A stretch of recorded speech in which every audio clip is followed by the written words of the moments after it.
Hi అండి. ముంగిట్లో ముగ్గులు. ఈరోజు ఒక కథ చెప్పుకుందాం. దెబ్బకో దెబ్బ అనే దాని గురించి. అనగనగా ఒక ఊరు. ఆ ఊళ్ళో సుబ్బన్న అనే రైతు ఉండేవాడు. ఆయనకి కొద్దిపాటి పొలం, కొన్ని ఆవులు ఉండేవి. పంటలో కంటే పాలలోని విపరీతమైన రాబడి ఉండటం చేత తన దగ్గరున్న ఆవుల సంఖ్యను ఎక్కువగా చేసుకున్నాడు సుబ్బన్న. చివరికి సుబ్బన్న దగ్గర ఆవుల సంఖ్య ఎంత ఎక్కువైందంటే ఆయనకి తన ఆవులు ఒకదాన్ని బయటకు కట్టేయక తప్పలేదు. తన దగ్గరున్న ఆవులన్నిటిలోకి అనుకువైన ఒక సన్నని ఆవును బయట కట్టేస్తున్నప్పుడు సుబ్బన్న, ఆ ఆవు చాలా మంచిది, అది ఎంత మంచిదంటే ఏ సమయంలోనైనా పాలిచ్చేది, మంచిగా దూడను వదలాల్సిన పని కూడా లేకుండానే పాలిచ్చే అంత సాధువైన ఆవు అది. సుబ్బన్న దగ్గర ఒక మంచి కోడిపుంజు కూడా ఉండేది. రోజు ఇంకా తెల్లవారకుండానే అది తన గంభీరమైన కూతతో వీధిలోని వారందరినీ నిద్రలేపేది. ప్రతిరోజు ఆ కోడిపుంజు కూసే మూడో కూతకు సుబ్బన్న మేలుకొని పాలు పిండటానికి వెళ్ళాడు. సుబ్బన్న దినచర్యను గమనించిన పక్కింటామె పిసినారి పుల్లమ్మకు ఒక దురాలోచన వచ్చింది. ఆమె రోజు తొలి కోడి కూతకే మేలుకోవడం మొదలుపెట్టింది. లేచిన వెంటనే గబగబా సుబ్బన్న అక్కడికి కొట్టంలోకి వెళ్ళింది.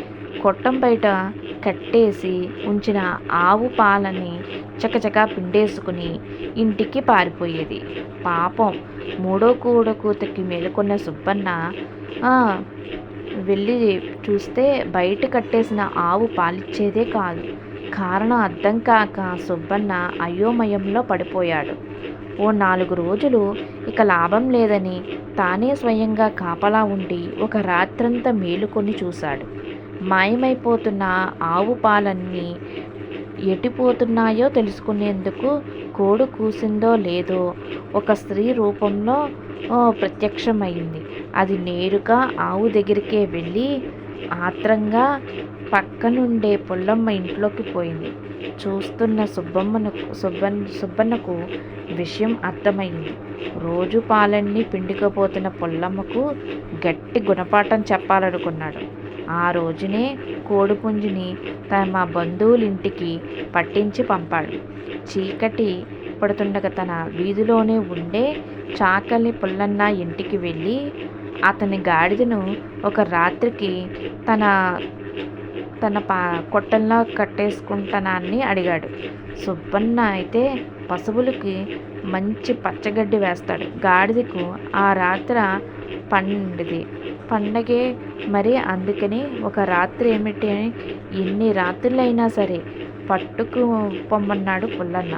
ఇక సుబ్బన్న రోజు కొట్టం బయట ఆవును కట్టేసి స్థానంలో ఆ గాడిదను కట్టేసి దానికి బాగా పచ్చగడ్డి వేశాడు.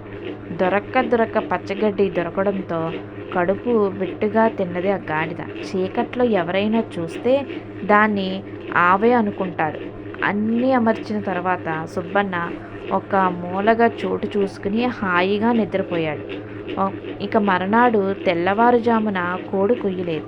రోజు సరైన సమయానికి వచ్చే పుల్లమ్మ ఆ రోజు కాస్త తడబడి, అయ్యో చాలా ఆలస్యమయ్యిందే అన్నట్లుగా గబగబగా ప్రవేశించింది. నేరుగా ఆవు దగ్గరికి పోయింది. ఆత్రంలో దాన్ని ఆకారాన్ని కానీ పరిమాణాన్ని కానీ గమనించకుండానే పాలను పిండేందుకు కూర్చుంది.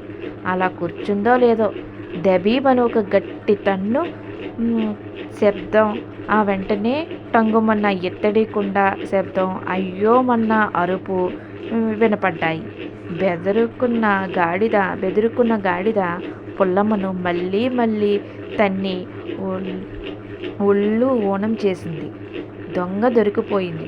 తన తప్పుకు పరిహారంగా పుల్లమ్మ ఒక వారం రోజుల పాటు సుబ్బన్న గొడ్లకు ఉచితంగా చాకిరీ చేయవలసింది వచ్చింది. దానికి తోడు విరిగిన ఎముకలు సరిచేయించుకునేందుకు చాలా డబ్బులు ఖర్చు అయినాయి.